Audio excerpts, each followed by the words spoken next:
This is the world of the official youngest certified photo reader in the world, Scott Sheely. I told you this story at age 9. He said, "Dad, can I take the photo reading class when I'm 9 so I can be the youngest in the world?"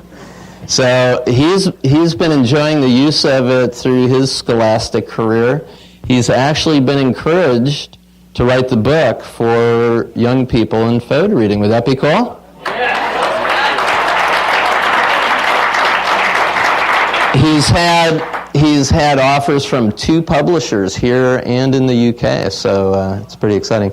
So the opportunity, like with Ben, is to ask questions about learning it. You know, whatever you want to ask him. It's an open forum for a couple of minutes. All right. Here you go. Thanks, Ben. Hey. So, anyone have questions? Okay. Could you repeat whatever question you hear?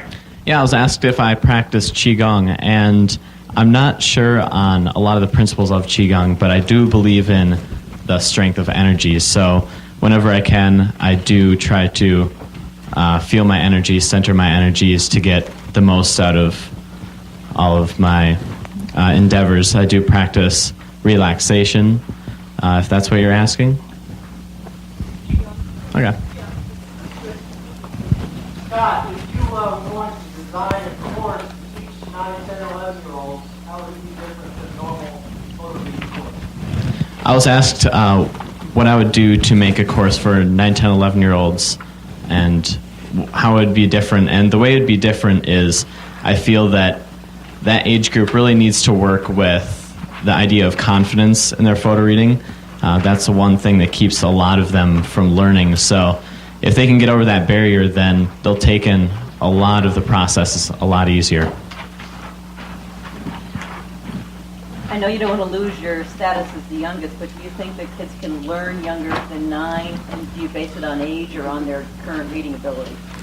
Well, I was asked if people younger than 9 would be able to take it, and I do believe so. I think it could start at very, very, very young ages, and I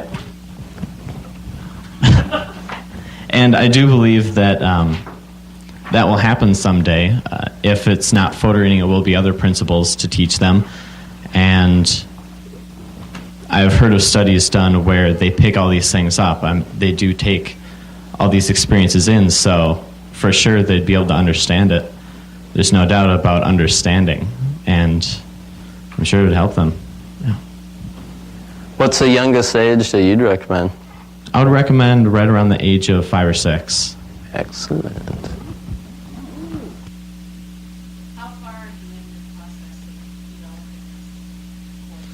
Well, just at this weekend retreat, I've noticed some pretty cool things about my own activation. Oh, sorry, the question was how far I am in developing my own skills. And I've been noticing some very odd things about feeling the energies in the books, and I've had some cool experiences with that. And I hope to figure out what's going on because I haven't heard of very many other people who have had these experiences. So I really do want to expand my horizons, see what I can go with it, where I can go with it. I've definitely got to the point where I can pick up large sums of information in my textbooks and reading through school applications, and it's definitely helped me through testing, through relaxation, and really getting my full potential.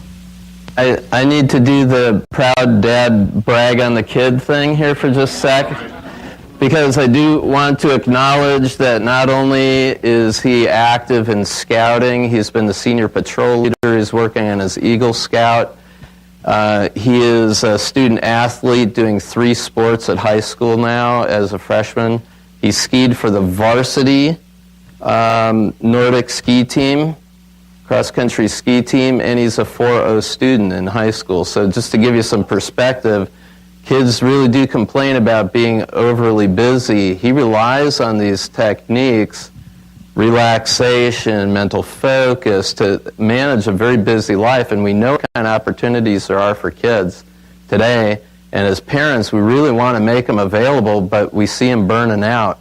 We see them getting stressed out. And Scott is an amazing kid in getting that these kinds of mind development technologies can really help get you where you want to go, to do the things you want to do. So a little proud papa bragging on here.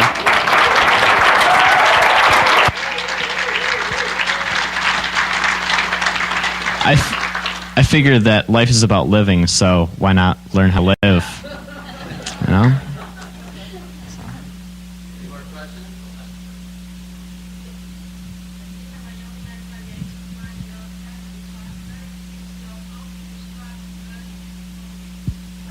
How I started learning photo reading was the question. And when I was little, I walked up to my dad and I picked up the book and I just said, "Hey, I can photo read," and I flipped through the book, with a big smile on my face. So I really think it started then. I definitely picked up what could be done. I had questions in my mind. I definitely questioned a lot of things.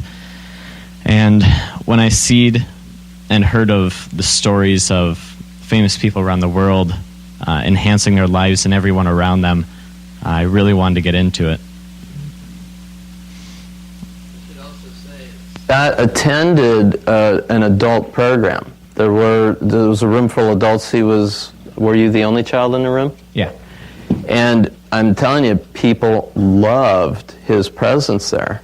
It was really something else. So it depends on the readiness of the child, but really children can take the program with adults as long as they know what's coming. Yeah. Any other questions? Two more, okay? Brian? Go ahead. Yeah, you mentioned that you would recommend 5, 6-year-olds doing the course. Would that be before they had learned to read in a regular fashion, or some combination thereof? The question was if 5 or 6-year-olds should know how to learn before then, how to read before then. And photo reading is really learning how to learn. So I think that they could take it before they knew how to read, definitely. How can they learn how to read? I mean, don't they have to learn how to read first before? Does photo reading mean nothing to them? They don't know the symbols on the page. Well, there are a lot of arguments on if children have, memories at a young age. So the unconscious mind is vast. So if there's any way to tap into that, then unlimited possibilities.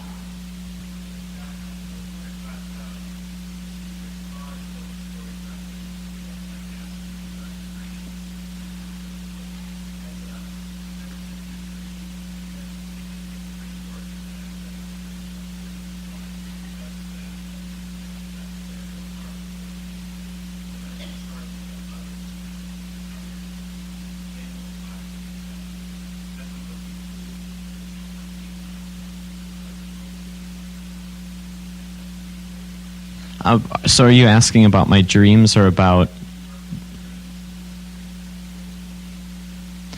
Of late, I've been so tired that I haven't really told myself to remember my dreams. So recently, I have not been doing a lot of work with the lucid dreaming, but I have had some very interesting dreams that I've tried to see what they're all about. And I am very interested in the subject. I have not done a lot of work with it. But the environment definitely does play a role. But I don't want people to get down on the fact that if they have a bad environment, then they can't learn. A lot of that can be within the self. Thanks, Scott. Thanks, Paul. Great job. It's an interesting paradox Jordan brought up. How could it be possible that somebody could learn photo reading before they learn to read? There are two components to traditional reading, and there's a pendulum that has been swinging between them every 10 years for the last 50 years for sure. And on one side of the pendulum, it's called whole word recognition. On the other side of the pendulum, it's called phonics or decoding skills. One is a left brain skill, one is a right brain skill. Reading is a whole brain skill. So the mistake that education has made is, they teach whole word recognition and then they can't decode words. So, why Johnny can't read is he doesn't have phonics. So we give them phonics and now they can't comprehend anything. They can sound out perfectly, but their affect is absolutely flat. When they read, they are reading like this.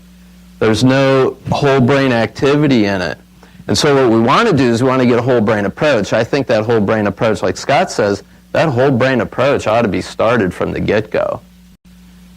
Absolutely. And we need to teach both phonics and whole word recognition.